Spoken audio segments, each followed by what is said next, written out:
মানুষ জার্মানিতে আসতে ভয় পায়, আমি জানি না কি লেগা। ওরা মনে করে যে জার্মানিতে আসলে নাকি ডিপোর্ট করে দেয় বাংলাদেশে। এটা সম্পূর্ণ ভুল ধারণা। আসলে জার্মানি আইন কানুন একটু কঠিন, যার কারণে মানুষে আসতে চায় না, ভয় পায়।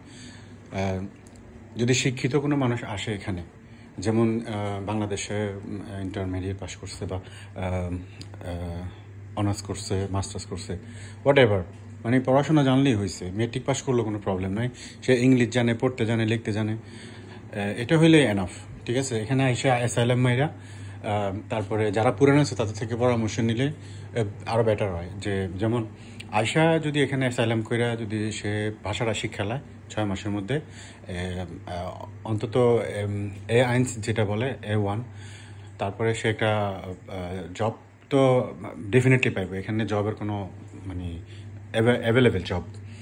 আয়শা যদি সে আউসবিল্ডিংয়ে ঢুকে যায়, তখন আর কেউ তাকে আর ফেরাতে পারবো না। সে 2 বছর 3 বছর পরে এমনিতেই কাগজ পেয়ে যাব। তো ভিডিওটা সবার কাছে শেয়ার করে দিবেন। আরও সুন্দর জার্মানির ভিডিও পাইতে আমার